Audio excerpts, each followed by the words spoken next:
Bonjour tout le monde, dans la vidéo précédente, je vous donnais des idées pour vous servir de votre papier aquarelle parce que c'est pas toujours simple d'utiliser ce genre de papier et peut-être que de temps en temps vous pouvez manquer un petit peu d'idées. Là, je suis partie d'une feuille au format A4 pour vous donner plusieurs idées d'utilisation de ce fameux papier aquarelle qu'on trouve entre autres chez Action, mais pas que. Alors, je vous laisserai aller voir la vidéo précédente, mais dans celle-ci, je vais vous donner l'astuce, mais vraiment, mais qui sauve la vie, puisque quand on fait de l'aquarelle, souvent on a le papier qui gondole et c'est terrible d'avoir du papier qui gondole, je déteste ça. Alors la super astuce que j'ai trouvée, comme je vous en ai parlé dans la vidéo précédente, où je passais le papier gondolé dans ma machine à travers un classeur d'embossage, donc on faisait de l'embossage à froid, et je me suis faite la réflexion que si on utilisait le système du classeur d'embossage, du classeur de gaufrage, en utilisant par exemple de la cartonnette, comme vous m'avez vu le faire plier en deux, et ben écoutez, le résultat n'est peut-être pas parfait, mais en tout cas, je trouve qu'il vaut beaucoup d'autres astuces où par exemple on peut mettre du poids, mais alors là il faut attendre, vous l'aurez bien compris qu'on n'aura pas un résultat instantané. Alors celle-ci, je vous conseille de vous la noter, cette petite astuce, parce qu'elle est vraiment top du top.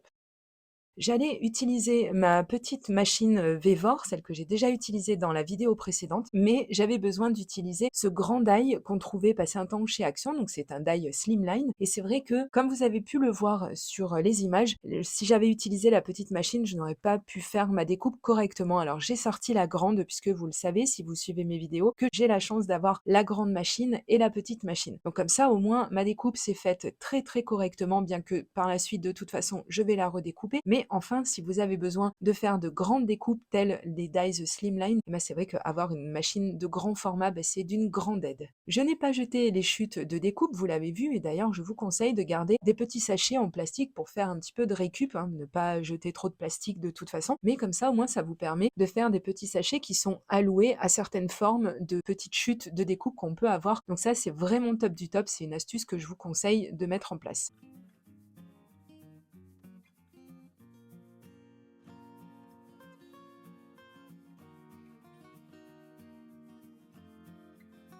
J'ai sorti mon petit massicot puisque, comme je vous l'ai dit, je n'ai pas un fond que j'ai réalisé avec mes brochaux d'ailleurs, hein, mais vous devez le savoir si vous avez vu la vidéo précédente. Je n'ai pas un fond qui soit assez grand pour utiliser l'intégralité du die Slimline. Mais c'est pas très grave puisque on peut quand même le redécouper grâce par exemple à un mini massicot. Et là, je me suis dit, oula, alors pour mettre de la colle un petit peu partout, ça va être un petit peu galère. Donc j'ai utilisé de la colle en spray. Je reviendrai dessus, je vais vous en reparler un petit peu après. Et en attendant, comme il faut 10 minutes pour que les deux parties collent, je vais me coller justement à la réalisation de la deuxième création pour vous donner une seconde idée pour utiliser des fonds que vous auriez pu faire avec des brochaux ou avec d'autres médias aquarelles.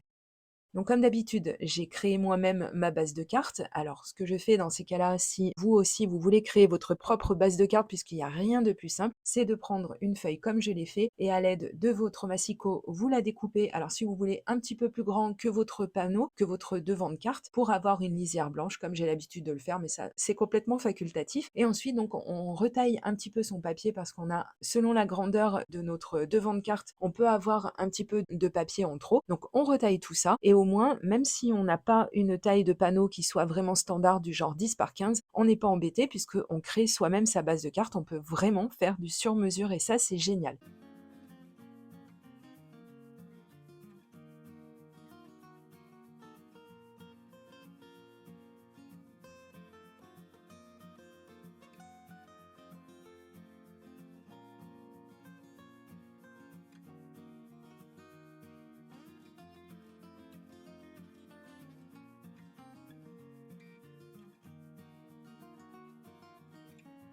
Comme je vous l'ai dit, je ne jette jamais de toute façon mes chutes de découpe et ça vous devez le savoir puisque je vous ai proposé énormément de vidéos à ce sujet et là on ne va pas déroger à la règle, je vais garder ces chutes en forme de petits ronds et elles vont venir prendre place sur mon devant de carte.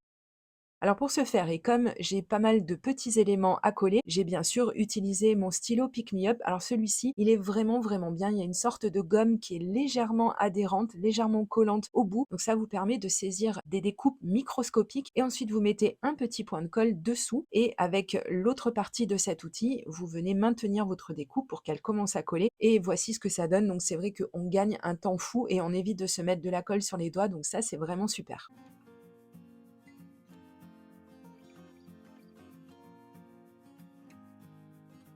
pour mettre un petit texte sur ma carte, parce qu'évidemment, je n'allais pas la laisser comme ça, bien que comme d'habitude, j'aurais très bien pu. Elle se suffisait déjà à elle-même, mais j'avais envie de mettre un petit texte. Donc je vais utiliser ces stickers qui viennent de chez Joom. Vous les retrouverez, eux, et tout le reste du matériel, comme d'habitude, dans la barre d'informations. Donc n'hésitez pas. Vous cliquez sous la vidéo, vous cliquez sur Afficher plus sur le titre de la vidéo, et vous aurez la barre d'informations qui va se dérouler l'accès à tout le matériel utilisé dans celle-ci. J'ai monté mon petit sticker blanc sur une chute de papier noir parce que je voulais vraiment jouer sur les contrastes et j'aime beaucoup faire du noir et blanc et du blanc et noir. Je trouve toujours que ça a beaucoup de classe. Donc ça, c'est une astuce également que je vous avais donnée. Si vous n'êtes pas très à l'aise avec l'utilisation des stickers, c'est de les transformer en die cut, tout simplement, en les montant sur du papier épais, de la cartonnette, etc.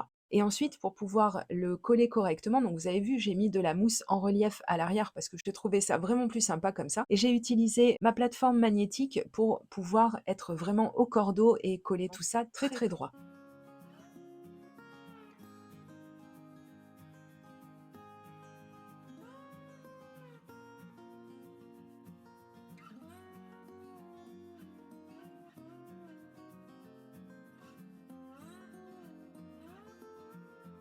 Et ensuite, j'ai eu envie de rajouter une dernière petite touche. Alors, j'ai saisi mon Glossy Accent et j'ai posé ça et là quelques petites gouttes. Donc, n'oubliez pas, quand vous utilisez le Glossy Accent, pour éviter d'avoir des accidents, parce que ce serait dommage à cette étape-là de la carte, maintenant qu'elle est terminée, ce serait dommage de ne pas commencer par faire un petit essai sur une chute de papier, de façon à faire sortir un petit peu l'air qu'il peut y avoir et pouvoir ainsi faire de jolies gouttes vraiment parfaites, un petit peu comme celle que j'ai faite, avec un petit peu de doigté. Vous allez voir, ça vient très facilement et ça donne quand même beaucoup de cachet, même si cet embellissement est un petit peu caché d'ailleurs, justement, c'est le cas de le dire, parce que ça saute pas aux yeux tout de suite.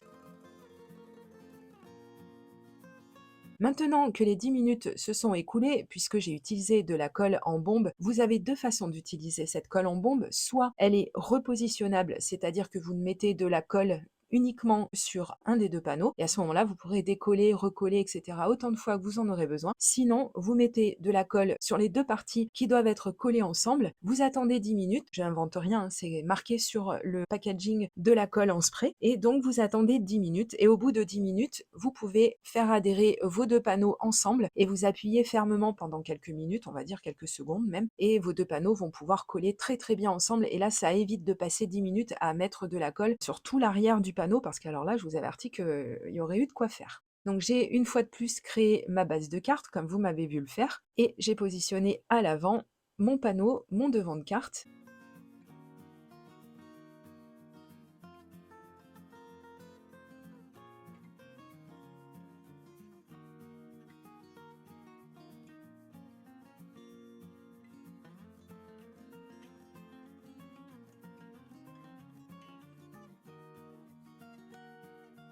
Et ensuite, je reprends ma petite machine de découpe. Je vais pouvoir m'en servir parce que je ne vais pas avoir grand-chose à découper. Et je vais utiliser une technique que je vous ai déjà donnée à plusieurs reprises en vidéo et que personnellement, j'utilise une fois sur 3, voire sur 4.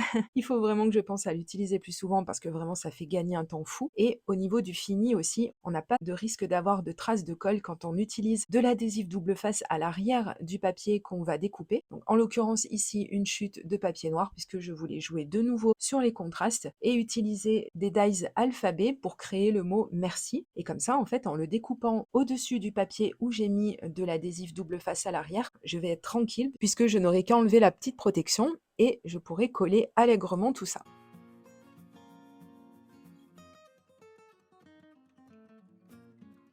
Donc déjà, j'ai bien été aidée tout au long de cette vidéo par l'outil 3 en 1 de chez Craftelier. C'est vraiment quelque chose que je vous conseille d'avoir parce que ça a mille et une utilisations et vous verrez que ça va vraiment beaucoup vous aider.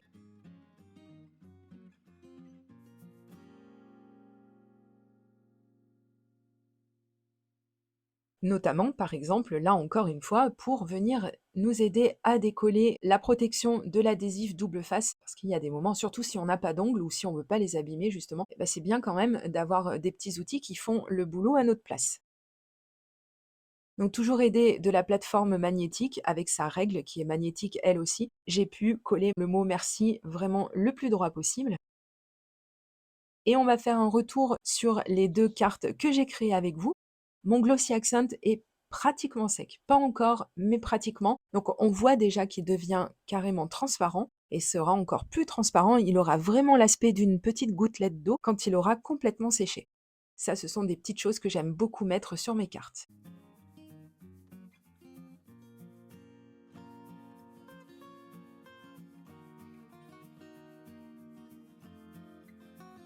Et la deuxième carte, celle qu'on vient juste de terminer de créer, c'est fond. Je trouve ça mais tellement joli. Et en mettant justement un panneau blanc au-dessus de ce fond, ça permet un petit peu d'avoir à le chercher et de donner quand même, je trouve, beaucoup d'intérêt. Je ne sais pas ce que vous en pensez. N'hésitez pas à me le dire dans les commentaires si c'est une technique que vous utilisez vous aussi, à mettre un petit pouce vers le haut si je vous ai appris quelque chose dans cette vidéo ou tout simplement si vous trouvez que l'une ou l'autre ou les deux cartes que j'ai créées vous conviennent. Merci de partager cette vidéo sur vos réseaux sociaux parce que ça aide beaucoup beaucoup ma chaîne et je vous dis à très très bientôt pour de prochaines vidéos création. Gros bisous, bye bye.